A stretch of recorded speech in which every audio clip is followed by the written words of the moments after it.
로마서 6장 1절에서 11절까지 말씀 한 절씩 교독합니다. 그런즉 우리가 무슨 말을 하리요? 은혜를 더하게 하려고 죄에 거하겠느냐?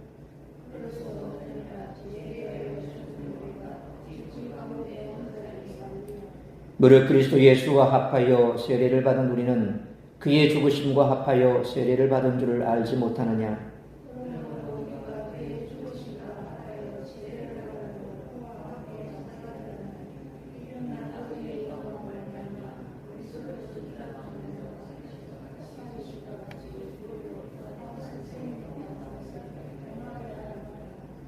만일 우리가 그의 죽으심과 같은 모양으로 연합한 자가 되었으면 또한 그의 부활과 같은 모양으로 연합한 자도 되리라.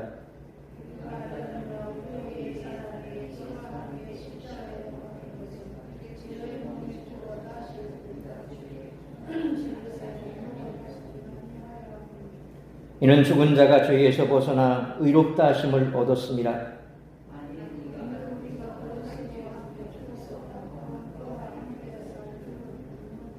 이는 그리스도께서 죽은 자 가운데서 살아나셨음에 다시 죽지 아니하시고 사망이 다시 그를 주장하지 못할 줄을 알미로라.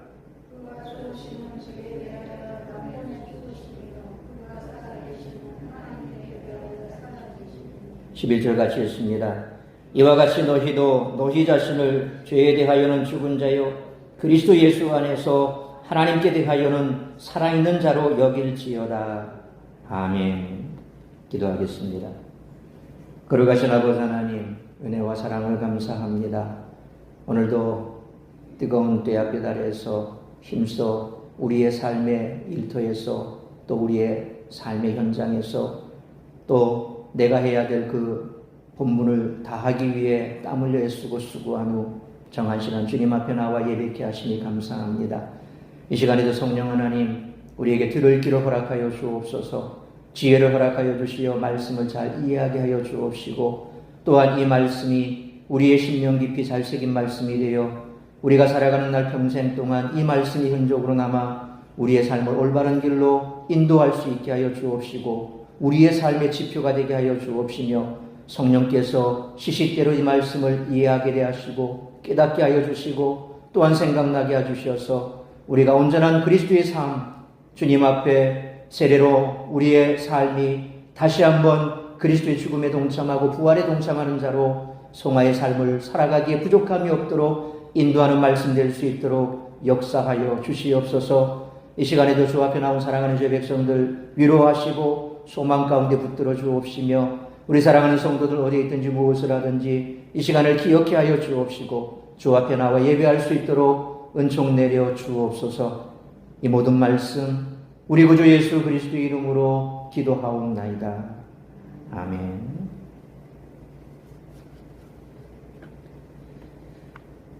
오늘 본문인 6장이 말씀하는 것은 앞에 살펴봤던 5장 20절에 율법이 들어온 것은 범죄를 더하게 하려 함이라. 그러나 죄가 더한 곳에 은혜가 더욱 넘쳤나니 라는 말씀과 직결됩니다. 그래서 오늘 본문 1절로 11절은 죄가 증가한 곳에 은혜가 넘친다면 더 많은 죄를 지어야 더 많은 은혜를 받는가라는 이의제기를 다룹니다.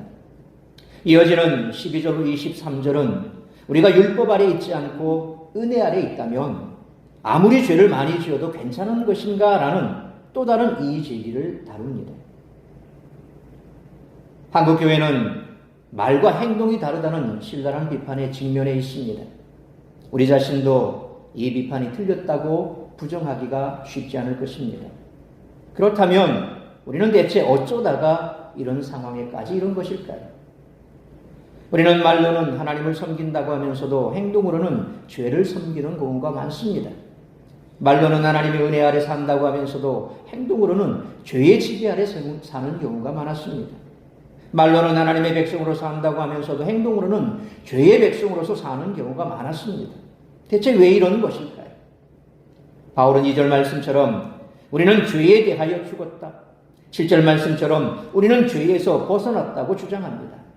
그러나 우리는 여전히 죄의 영역 안에, 죄의 영향 하에, 죄의 지배 아래 있다. 그래서 종종 죄를 지을 수밖에 없다. 우리는 나약한 인간에 불과하니까 라고 생각한다는 거지. 하지만 이런 우리에게 바울은 11절 말씀처럼 너희도 그리스도 예수 안에서 너희 자신을 죄에 대하여는 죽은 것으로 여기고 하나님께 대하여는 살아있는 것으로 여겨야 한다라고 강력하게 권고하고 있습니다.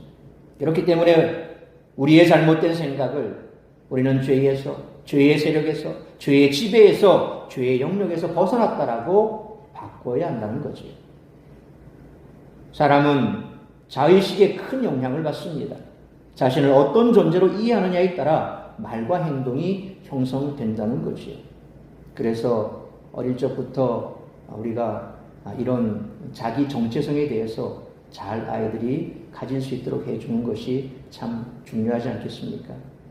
사실 범죄자들의 대다수 그 자라는 환경을 보면 결코 좋은 환경이 아니죠. 물론 흔히 사회에서 말하는 소시오패스, 사이코패스 이런 사람들은 또 남부럽지 않은 상황에서 밖으로 보면 모든 면이 다 좋아 보이는데 그래서 왜 그랬을까라고 의심이 들지만 그 속을 파고들어 보면 많은 재산을 가지고 있고 권력도 있고 해서 남부러울 거 없지만 그 교육 자체가 잘못된 거죠. 포커스가 잘못된 거죠. 바른 인성으로 키우는 것이 아니라 뭐든지 잘못한 것도 돈으로 덮어버리고 물질로 덮어버리고 권력으로 덮어버리고 결국 돈과 권력만 있으면 뭐든지 다 할 수 있다. 최근 들어서 교육계에서도 이런저런 이 정문에 나올 사람들 혹은 또 임명된 사람들 그 사람들이 어떠고 저쩌고 하면서 어떤 영향을 끼쳤는지에 대해서 막 뉴스에 나오지 않습니까? 다 보면 권력을 가지고 자식의 잘못을 덮어버리는 겁니다. 잘못을 잘못했다고 얘기하는 것이 아니라 그럴 수 있어. 누구나 그럴 수 있어. 그런데 네가 그냥 그렇게 걸린 거야. 마치 덫에 걸린 것처럼. 그러니까 넌 잘못 없어. 라고 그냥 덮고 힘으로 돈으로 권력으로 그냥 다 덮어버리니까 결국 그 자식이 어떻게 됐습니까? 나중에 크면 그렇게 되는 거예요. 돈만 있으면 권력만 있으면 못할 게 없어. 이렇게 되는 거예요. 그러니까 그런 아이들이 결국 나중에 사이코패스, 소시오패스가 돼버리는 거죠. 혹은 너무 가난하게 자랐고 너무 환경이 열악해서 그래서 학대받는 부모 밑에서 학대받고 또 버림받고 그러니까 학대받고 버림받은 그 아이들이 크면서 사회가 나를 이렇게 만들었어. 어른이 나를 이렇게 만들었어. 소위 남자가 여자가 누군가 이 특정 어떤 계층이라든지 아니면 특정 사회 집단이라든지 이런 데 대한 반감을 가지게 되면 결국 범죄자가 되는 거죠. 건전하지 못한 그런 자의식을 자기 정체성을 어릴 때부터 가지게 되면 그렇게 된다는 겁니다. 평범한 가정에서 그렇게 자라는 아이들은 그냥 그렇게 평범하게 자라지만 이와 같은 특수한 환경 속에서 자란 사람들은 그 자의식조차도 아주 허물어지고 망가져 버린다는 겁니다. 우리가 여전히 죄의 지배 영역 안에 있다라고 생각하면 우리는 계속 죄를 섬길 것입니다. 반면에 이제는 하나님의 통치 영역 안에 있다라고 생각하면 우리는 하나님을 섬길 것입니다. 그러므로 우리는 죄의 지배 영역 안에 있는가? 하나님의 통치 영역 안에 있는가? 우리는 죄의 유혹에 반응하는가? 하나님의 말씀에 반응한가? 라는 질문을 우리 스스로에게 던짐으로 우리가 어디에 소속되어 있는지 확실히 해야 할 줄로 믿습니다. 바울은 복음을 전할 때마다 유대인들로부터 공격을 받았습니다. 오늘 본문에서도 그들이 공격한 내용과 관련된 부분이 나옵니다. 그들은 바울의 말을 오해하여 계속 죄를 지어도 된다는 주장으로 판단했던 겁니다. 오늘 본문에서 바울은 그들의 오해를 바로잡습니다. 그러면서 그리스도인들이 죄를 이길 수 있는 근거를 가지고 있다라고 말합니다. 따라서 그 근거가 무엇인지 오늘 본문의 말씀을 통해서 우리들이 깨달아야 할 것은 첫째로 1절로 3절 말씀과 6절로 7절 말씀처럼 성도는 죄에 대하여 죽었다는 것입니다. 바울은 1절로 2절 말씀처럼 하나님의 은혜를 받은 그리스도인이 계속 죄 가운데 살 수 없다고 말합니다. 왜냐하면 그리스도인은 죄에 대해 죽은 자들이기 때문에 그렇습니다. 여기서 말하는 헬라 말로 하마르티아, 이 죄라고 하는 말은 문법상 단수입니다. 그래서 죄라는 존재, 죄의 세력, 그와 같은 것을 의미합니다. 여러 가지 죄의 어떤 이 구체적인 내용들 그런 것을 얘기하는 것이 아니라 죄의 세력 혹은 죄의 존재, 이런 것을 얘기하는 거죠. 그래서 2절 하반절에 보니까 그 가운데서라는 것은 죄의 지배 아래서, 죄의 영역 안에서라는 뜻이 되는 거죠. 그러니까 그리스도인들은 죄의 지배 영역 안에서 벗어난 존재이기 때문에 죄의 지배 영역에서 또 죄의 지배 영역에서 산다는 것은 이제 어불성설이다라고 바울은 주장하는 것입니다. 이 사실에 대해 바울은 먼저 3절 말씀처럼 세례를 예로 들어 설명합니다. 그리스도인은 외적 예식인 세례를 받음으로써 예수님의 죽음과 연합했기 때문에 죄에 대해서 죽었다는 것입니다. 또한 6절 말씀처럼 그리스도인은 더 이상 죄의 권세에 얽매이지 않는데 이는 아담에게 속했던 옛사아가 십자가에 못 박혀 그리스도와 함께 죽었기 때문이라는 것입니다. 그리스도인에게는 죄가 지배력을 행사할 수 없기 때문에 더 이상 죄의 종로로 가지 않게 되었습니다. 그리스도인에게 죄의 지배력이 미치지 않는다는 것은 그리스도인이 아무 죄도 범하지 않고 완벽하게 산다는 그런 의미가 아닙니다. 죄의 지배가 끊어졌다는 것은 죄의 폭정이 폐기되었다는 것이며 성도들이 점진적으로 성화의 삶을 살 수 있고 마침내 예수 그리스도를 닮아가는 길이 열렸다라는 그런 의미가 되는 거죠. 그래서 우리가 예수 믿고 구원받았다고 해서 그 즉시로 우리의 인생이 완전히 바뀌어서 악마표가 천사표로 바뀌어버리느냐? 그게 아니죠. 우리는 여전히 우리의 본성을 그대로 가지고 갑니다. 그러나 달라진 건 뭡니까? 그전에는 내 마음속에 찔림이 없었습니다. 전혀 거리낌이 없었습니다. 그런데 말씀에 어긋난 곳에 우리가 가까이 가면 찔림이 옵니다. 또 그곳에 발을 내디디면 더 전율이 옵니다. 아, 이러면 안 되지. 그게 뭡니까? 이전과 달라진 거죠. 그래서 바로 죄의 지배 아래에서 우리는 끊어졌다는 겁니다. 그게 끊어졌기 때문에 갑자기 연결되니까 놀라는 거죠. 전기가 끊어진 줄 아는데 만졌어요. 찌릿하면 놀라는 거죠. 그런 거예요. 죄의 지배 아래서 이제 완전히 우리 분리된 줄 알았는데 여전히 우리는 그런 본성을 가지고 있습니다. 그러나 달라진 것은 그런 것에 우리가 가까이 가면 바로 우리 속에서 반응이 나오는 겁니다. 아니야? 라는 반응이 나오는 거죠. 바울은 더 이상 죄에게 종로로 다지 않게 된 이유에 대해서 7절에서 말씀하고 있는데 원문대로 번역하면 왜냐하면 죽은 자가 죄에서 벗어나 이미 의롭다는 선언을 받은 상태에 있기 때문이다 가듭니다. 그런데 본절에서 바울은 칭의 자체에 강조점을 두고 있다기보다는 그러니까 의롭다 하심을 받았다, 예수 그리스도의 십자가의 공로로 의롭다 하심을 받았다, 의인되었다 라고 하는 이 칭의 강조점이 있다기보다는 죄로부터 구출되어 죄가 완전히 청산된 상태에 있다 라고 하는 것에 강조점이 있다는 겁니다. 다시 말해서 성도는 이제 더 이상 죄의 몸이 아니며 죄가 더 이상 그를 주장하지 못한다는 것에 죄에 대한 그의 부채가 완전히 청산되었다라고 하는 것을 강조한다는 거죠. 채무가 정리되면 채권자와 채무자의 권리와 의무 관계도 모두 상실된다는 겁니다. 우리가 드라마나 영화에서 자주 나오는 조직폭력배들, 그들이 세력을 키우는 근간이 뭡니까? 사채.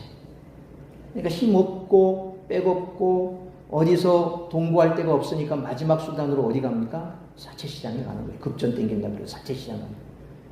사채시장 가면 자기도 모르는 사이에 엄청나게 이자가 막 붙어버립니다. 근데 그 마지막 조항에 보면 자기 신체 포기각서를 도장을 찍게 합니다. 그러니까 돈 못 갚게 되면 내 돈 장기 떼서라도 그 돈 내가 받아갈 거야. 이게 되는 거예요. 돈 못 갚으면 어떻게 됩니까? 간쓸게 콩팥 다 떨어져 나가는 겁니다. 어딘지 모르게.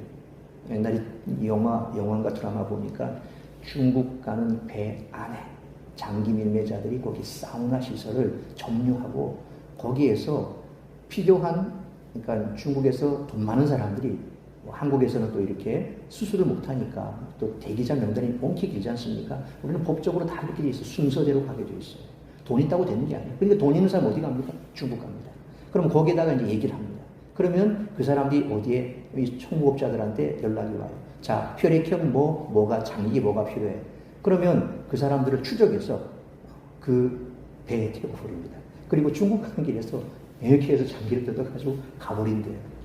그러면 거기에서는 그냥 다 말끔히 치워버리고 바다에 씻어 던져버리면 배는 탔는데 흔적이 없는 거예요. 뭐 이렇게 되는 거죠. 얼마나 무서운 세상입니까? 이게 장기 밀매한다는 경우. 그러니까 채무관계, 채권자가 채무자에게 그렇게까지 요구를 할 수 있는 것. 소위 우리가 그런 관계였습니다. 사도 바울도 그러지 않습니까? 원하는 바 나는 의를 행하지 아니하고 원치 않은 바 죄를 행한다.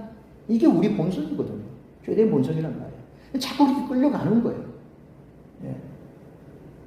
몸에 안 좋으니까 먹지 마라 그러면 라면이 더 땡기죠. 이제 라면 밀가루 먹지 마세요. 그럼 그때부터 더 먹고 싶어요. 그게 이제 본성이란 말이에요. 하지 말라면 더 하고 싶은 거예요. 채권, 채무관계에 있어서 사탄이 우리를 자신의 종으로 그렇게 데리고 있었어요. 근데 예수 그리스도의 그 십자가로 그 관계가 끊어져 버린 거예요. 그러니까 끊어지고 나니까 얼마나 안타깝습니까? 데리고 오고 싶죠. 그러나 채권, 채무관계가 완전히 끝나버린 거예요. 돈을 갚아버린 거죠. 돈을 안 갚았으면 그 장기 떼서 더 이득을 얻을 수 있는데 돈을 갚아버리니까 그 일을 할 수 없는가? 뭐 똑같은 겁니다. 채권, 채무관계가 그런 겁니다. 우리가 죄악 가운데 있다가 이 모든 관계가 예수의 십자가로 정리됐다라고 하는 것은 바로 이런 거죠. 성도는 옛날에 죄된 본성과 행위에 대해 죽었으므로 죄와 더 이상 상관이 없게 된 것입니다. 베드로전서 2장 9절 말씀처럼 하나님께서는 예수 그리스도 안에서 우리를 이미 의롭다고 선언하시고 자기의 소유된 백성으로 삼으셨습니다. 예수 그리스도로 말미암아 죄에 대한 우리의 채무는 완전히 변제된 상태이므로 이후로는 죄와 전혀 상관이 없고 이제 우리가 힘써야 할 것은 거룩한 새 생활의 추구 곧 성화의 삶이라는 것입니다. 얼마나 많은 죄인이 예수님을 믿고 나서 이전에 죄악된 생활을 다 청산하고 예수님을 따라 거룩한 인생을 사는지 모릅니다. 그러므로 죄의 집에서 벗어난 자들로서 성령 안에서 아름답게 성숙해질 수 있는 그런 길이 열린 것을 기억하고 그리스도를 닮기 위해 힘써 성화의 삶을 살아가는 우리 모두가 되시기를 축원합니다. 두 번째로 4절로 5절 말씀과 8절로 11절 말씀처럼 성도는 부활에 연합하여 새 삶을 산다는 것입니다. 바울은 4절 말씀처럼 그리스도인이 세례를 통해 새 삶을 살 권세를 갖게 되었다라고 말합니다. 세례 받을 때 물에 들어가는 것은 그리스도와 함께 장사되는 것이고 또 물에서 나오는 것은 그리스도와 함께 살아서 새로운 삶을 사는 것을 의미합니다. 소위 이것은 우리 기독교 안에 여러 교단이 있는데 침례 교단에 보면 침례를 준다라죠. 예. 이 밥티조, 베프티스트라고 하는 것이 바로 헬라말 밥티조, 잠근다, 담근다 이런 의미에서 나왔는데 침례 교단이 그렇게 침례 준다라고 얘기를 합니다. 그래서 이 목회자가 머리를 붙들고 눕혔다, 세웠다, 눕혔다, 세웠다 이렇게 하는 게 바로 잠근다. 그래서 처음 들어가면서 죄가 죽었습니다. 다시 나오면서 그리스도의 부활과 함께 연합해서 산자가 되었다라고 해서 세례의식을 그렇게 베푸는데 오늘 본문에서도 그것을 염두에 두고 의미한 거죠. 그러므로 그리스도인은 세례를 통해 그리스도와 연합하여 완전히 새로운 삶을 사는 존재입니다. 그리고 5절 말씀은 3절로 4절 말씀을 다시 한번 반복해 확증하는 말씀입니다. 그리스도께서 죄에 대해 죽었다는 것은 자신이 모든 죄를 다 지고 죽으셨다는 그런 뜻입니다. 그가 부활하셨다는 것은 죄와 사망을 폐기시키고 승리하셨음을 의미합니다. 여기서 중요한 것은 연합한 자입니다. 헬라말로 쉼피토이라고 되어 있는데 신약 성경 가운데 여기에서 밖에 쓰이지 않은 단어입니다. 이 단어의 어근 동사인 쉼피오라고 하는 말이 있는데 이 말은 함께라는 뜻의 전치사 쉼 그리고 자라나다라는 동사의 피오라는 말의 합성어가 쉼피오입니다. 거기에서 나온 쉼피토이 오늘 말씀은 연합한 자 쉼피토이라는 말씀이 있는데 사실 이 말은 함께 자라다라는 의미인데 누가복음 8장 7절에 보니까 더러는 가시떨기 속에 떨어짐에 가시가 함께 자라서 기운을 막았고 라고 되어 있습니다. 여기 바로 쉼피오라고 하는 단어 함께 자라서 쉼피오라고 하는 단어가 쓰이는데 누가복음 8장 7절에 이 쉼피오란 말이 딱 또 한 번 사용되고 있습니다. 그러나 많은 학자들이 주장하는 것처럼 여기에 사용된 쉼피토이라고 하는 말은 성장의 진행 과정을 표현하기 위함보다는 그리스도 안에서 가지는 관계의 친근성, 영적 연합을 표현하기 위해 쓰였다라고 밝히고 있습니다. 그런 의미에서 접목되다라는 의미로 이해할 수도 있습니다. 크랜필드도 이를 무엇에 동화된, 무엇에 합해진 그렇게 번역을 했습니다. 그렇다면 이는 성도가 이전까지 연합되었던 죄와 사망의 원흉인 사탄과의 연합을 끊고 의와 삶의 주인 되신 예수 그리스도에게 새롭게 접붙임되어 의와 생명을 얻게 되었음을 보여주는 말이라고 할 수 있습니다. 그래서 쉼피토이 연합된 자라고 하는 단어가 바로 여기에 딱 한 번 쓰였는데 바울이 이 단어를 여기에 딱 한 번 쓴 이유가 누가복음에서 나온 그 말씀과 같은 의미로 바로 그냥 자라나는 것이 아니라 이렇게 끊어져서 접붙여져서 새롭게 된 그런 것을 의미하는 거죠. 사도 바울은 8절 말씀처럼 그리스도인이라면 마땅히 악한 욕망에 대해 스스로 죽은 자로 여기며 동시에 죄의 지배력이 그리스도 안에서 끊어졌음을 기억하라고 말합니다. 왜냐하면 우리는 이제 하나님 앞에서 성령의 새로운 피조물이 되었고 새로운 삶을 살도록 계획되었기 때문입니다. 여기서 그리스도와 함께 죽었다라는 말은 앞에 3절, 4절에서 살펴본 것처럼 세례에 의해서도 상징화되는 거지요. 세례는 그분과 연합해 함께 십자가에 못 박힌 것을 상징하며 또한 그분과 연합하여 함께 새 생명을 얻게 될 것을 상징하고 있지 않습니까? 그리스도와 함께 죽은 것은 끝일 뿐만 아니라 시작이기도 한데 그것은 생명의 시작을 위한 죄의 끝이라는 겁니다. 소위 씨가 각자 모양이 다른 씨가 있는데 그런데 그 씨가 죽어서 새로운 생명이 태어날 때는 또 다른 모양으로 태어난다는 거죠. 그러나 그 씨 안에 이미 그것이 감춰져 있다. 우리가 이처럼 예수 그리스도 안에서 세례를 받고 그리고 죄에 대하여 죽고 의에 대하여 산자가 되었다. 결국 이것은 죄에 대해서 죽은 것, 그리스도가 십자가에 못 박혀 우리의 죄를 대신해서 죽은 것처럼 이제 우리도 죄에 대해서 죽은 것이 되는 거다. 그런데 예수 그리스도께서 죽은 지 3일 만에 다시 부활하심으로 우리 역시도 이제 생명 가운데 부활하게 됐다. 그래서 예수 그리스도와 연합했다는 것은 바로 우리가 죄에 대해서 죽은 것뿐만 아니라 이 죽음으로 끝난 것이 아니라 그가 부활하심으로 말미암아 새 생명이 시작되었다라는 것을 의미하는 겁니다. 따라서 그리스도와의 연합한 성도들은 그리스도의 대속을 통하여 형벌에서 해방되었을 뿐만 아니라 새 생명의 삶과 궁극적 승리가 보장된 것입니다. 우리가 그리스도와 함께 죽었다는 사실이 시사하는 바가 이처럼 크다는 거죠. 단순하게 그냥 우리가 죽었다, 죄에 대해서 죽었다라고 하니까 그런가 보다라고 하는 것이 아니라 이 안에 이만큼 큰 의미가 담겨 있는 겁니다. 예수님의 십자가의 죽음과 우리의 죽음이 어떻게 연관되어 있는가? 세례가 어떻게 그것과 연관되어 있는가? 예수님께서 십자가의 죽으심으로 끝났다면 우리가 과연 어떻게 되었을까? 그러나 예수님은 부활하셨거든요. 결국 세례가 갖는 의미가 그런 의미가 있고 죄에 대해서 그래서 우리가 예수 그리스도와 연합이 되었다. 세례가 바로 그런 의미입니다. 예수 그리스도와 연합된다는 의미가 되거든요. 그러니까 세례받은 자, 예수 그리스도와 연합된 자는 이전에 죄에 대해서 끌려다니고 종로로 다던 우리가 이제는 죄에 대해서 죽은 자가 된 거예요. 죄에 대해서 죽은 것으로 끝난 것이 아니라 죽었으니 다시 새로운 삶이 시작되는 것이 예수 그리스도 부활과 함께 우리가 새 생명을 얻는 자가 되어 새로운 삶을 살 수 있는 길이 열려졌고 우리는 그런 삶을 살 수 있는 자가 됐다라는 겁니다. 9절 말씀처럼 그리스도께서 부활하셨기 때문에 이제는 사망이 더 이상 그분을 지배하지 못한다는 것이죠. 예수 그리스도의 죽음이 죄의 권세를 무력화시켰다면 예수 그리스도의 부활은 사망의 지배력을 무력화시켰다는 것입니다.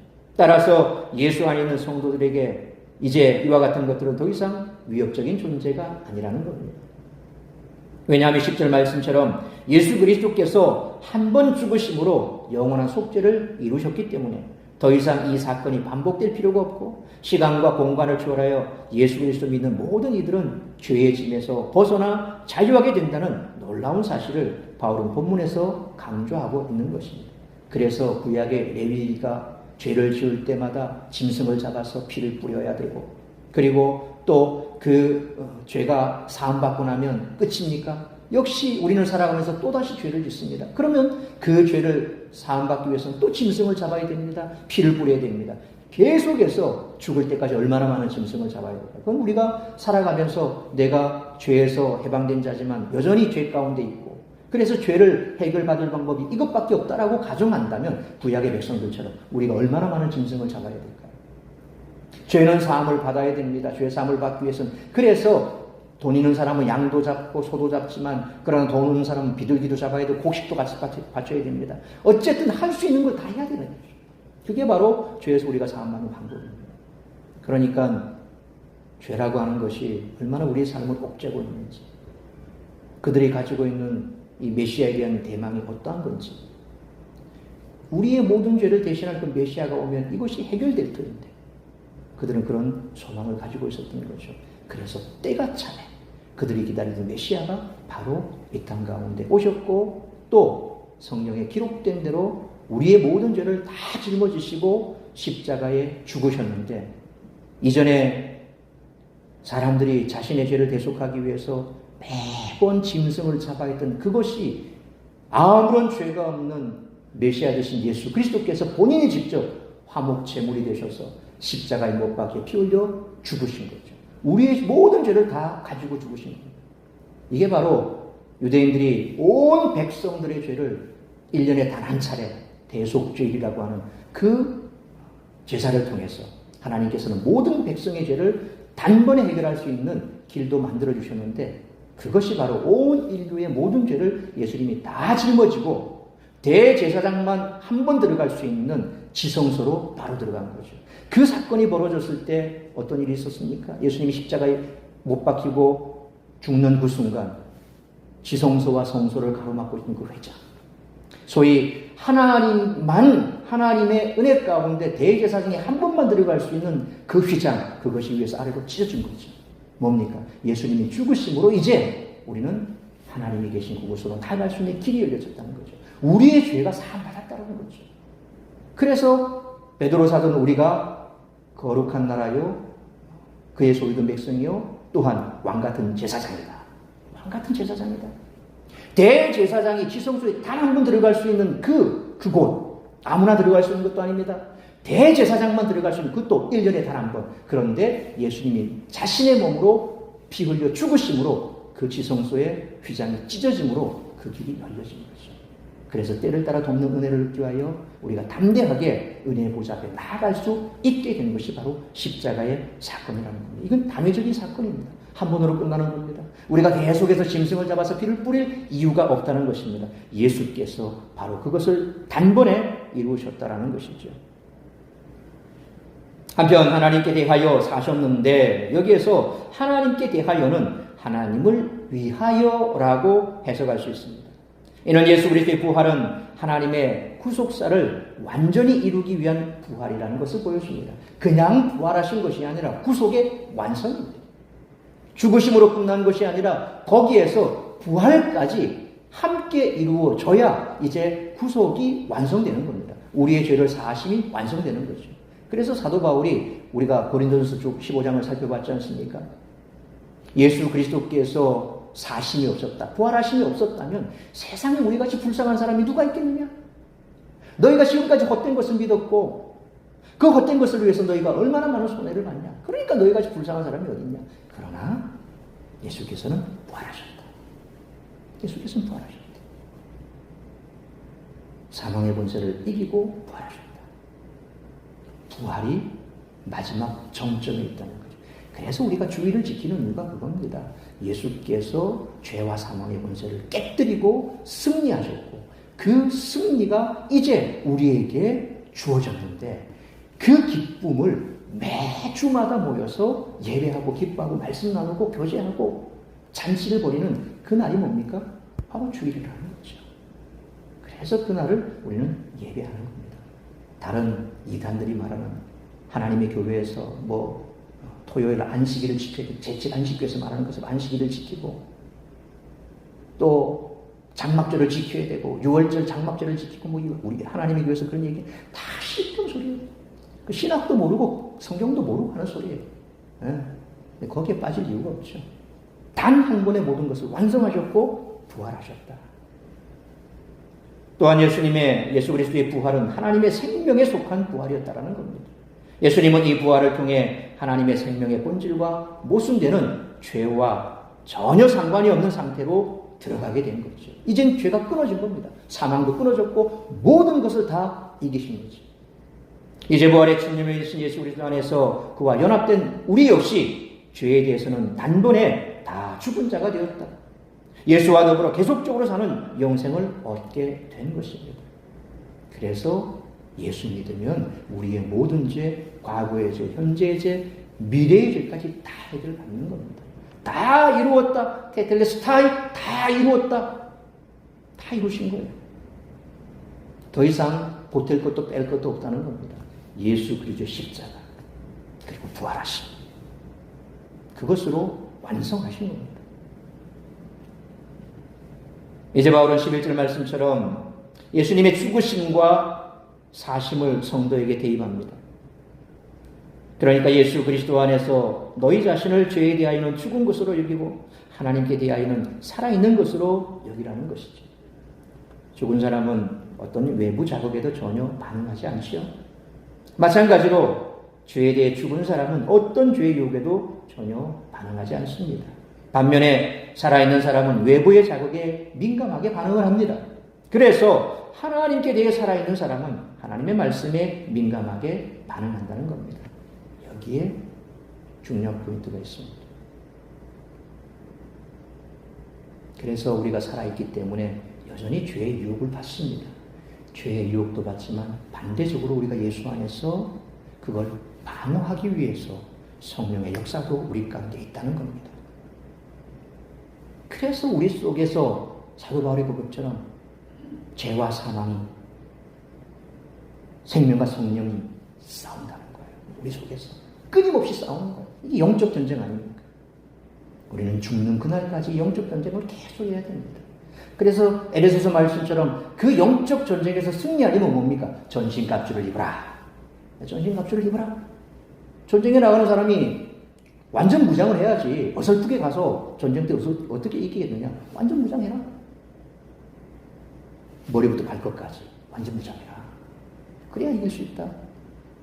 그만큼 죄의 권세가 세다는 겁니다. 그러나 궁극적으로 우리는 이미 앞서 말씀드린 것처럼 채권 채무 관계는 끝났습니다. 채권 채무 관계 끝났습니다. 끊임없이 그들이 계속해서 우리를 유혹하지만 이미 우리에게는 승리가 보장되어 있습니다. 그래서 우리가 선택할 것은 뭡니까? 내가 어느 편에 설 건가만 명확하게 해주면 되는 겁니다. 다른 것 없습니다. 우리가 살아있는 자지만 어디에 반응할 것인가만 명확하게 해주면 된다는 겁니다. 성도는 바로 이런 존재라는 것입니다. 앞으로 이런 존재가 되어야 한다는 말이 아니라 이미 이런 존재다. 너희는 이런 존재다. 그러니까 우리는 연약하기 때문에 육신을 가졌기 때문에 그냥 그렇게 해서 뭐 어쩔 수 없이 우리는 죄 가운데 사니까 이럴 수밖에 없어가 아니라 너희는 그런 존재가 아니야. 너희는 그런 존재가 아니야. 애기 같은 소리 하지 마. 어린아이같이 되지 말라는 거예요. 그렇죠? 맨날 죽만 먹고 기저귀 차고 앵앵거리지 말고 우유 달라고 앵앵거리지 말고. 그래서 사도 바울은 이 교회가 타가소가 아니라 이 옛날에 주님의 제자입니까? 라고 아주 오래된 책입니다. 주님의 제자입니까? 후안 오를레스 까르티오라고 하는 라틴 쪽에 있는 그 목사님이 쓴 책에 보면 교회는 타가소가 아니라는 거예요. 애들 기저귀 갈아줘야 되고 그리고 우유 먹여줘야 되고 똥기저귀 똥 쌌으면 똥기저귀 갈아줘야 되고 교회는 그런 곳이 아니라 군사를 훈련시켜서 전쟁터에 나가게 해야 된다. 목회자의 사명은 거기에 있다. 근데 요즘 목사님들 다 앉아가지고 똥 닦아주고 있고 똥기저귀 갈아주고 있고 젖 먹여주고 있고 막 어떨 때는 지치죠. 얘 울면 얘 달래줘야 돼. 얘 울면 얘 달래줘야 돼. 양쪽에서 물어보면 어떡합니까? 여기 가도 못하고 저기 가도 못하고. 교회가 그런 곳이 되어버렸어요. 그리스도의 군사를 키워야 되는데 이 군사가 뭡니까? 애를 양육하고 있으니까 이거 참 큰일 났죠. 당신은 제자입니까? 그 책에서 그렇게 얘기합니다. 우리는 그런 존재가 아니라는 거죠. 우리의 존재가 어떤 존재냐? 이미 우리는 승리한 존재다. 죄와 사망이 우리를 전혀 관여할 수 없는 우리는 부활한 예수 그리스도를 닮아 새 생명에 들어간 자들이다. 바울은 독자들에게 이와 같은 그리스도인이라는 사실을 다시 한번 환기시켜주고 있습니다. 따라서 성도라면 마땅히 하나님 앞에서 거룩한 새 삶을 살아야 합니다. 그리스도인에게 옛자의 삶은 이미 끊어졌습니다. 그리스도인은 그리스도의 부활에 연합하여 완전히 새로운 피조물로 거듭난 존재이기 때문에 그렇습니다. 이제는 그리스도를 닮아갈 수밖에 없는 성령의 사람이 된 거죠. 그리스도의 부활에 연합한 자로서 새로운 존재가 되었음을 인식하고 거룩한 삶을 살아가시길 바랍니다. 그렇게 살 때 우리는 죄를 이기며 살 수가 있습니다. 그러므로 그리스도의 부활에 연합하여 완전히 새로운 피조물로 거듭난 존재로서 날마다 그리스도를 닮아가는 삶을 살아가는 성화의 삶을 살아가는 우리 모두가 되시기를 축원합니다. 사랑하는 성도 여러분, 죄의 유혹은 늘 찾아옵니다. 그럼에도 우리가 승리할 수 있는 근거가 뭘까요? 우리의 옛자가 그리스도의 십자가에 함께 못 박혀 장사되어 죄의 압제가 풀렸다는 사실입니다. 또 우리가 그리스도의 부활에 연합하여 성령 안에 새롭고 거룩한 삶을 살아갈 새로운 존재가 되었다는 사실입니다. 그러므로 이 진리를 믿고 그리스도의 거룩한 말자취를 따라 살아가는 우리 모두가 되시기를 주님의 이름으로 축원합니다. 기도하겠습니다. 살아계신 아버지 하나님, 은혜와 사랑을 감사합니다. 이제 우리가 어떠한 존재인가를 다시 한번 깨닫게 됩니다. 우리가 이처럼 세상 가운데서 예수 그리스도의 죽으심과 연합하여 죄에 대하여 죽었고 예수 그리스도의 부활하심을 통하여 이제는 우리가 의에 대하여 산 자가 되었고 이제는 죄에 얽매여 사는 자가 아니라 하나님의 말씀에 더 민감하게 살아가는 자로서 그리스도를 닮아가는 삶을 살아갈 수 있도록 붙들어 주옵시고 오늘 이 말씀 가슴에 새기며 세상 가운데서 참으로 진정한 그리스도인의 삶을 살아갈 수 있는 우리 모두가 될 수 있도록 인도하여 주옵소서. 이 모든 말씀 우리 주 예수 그리스도의 이름으로 기도하옵나이다. 아멘.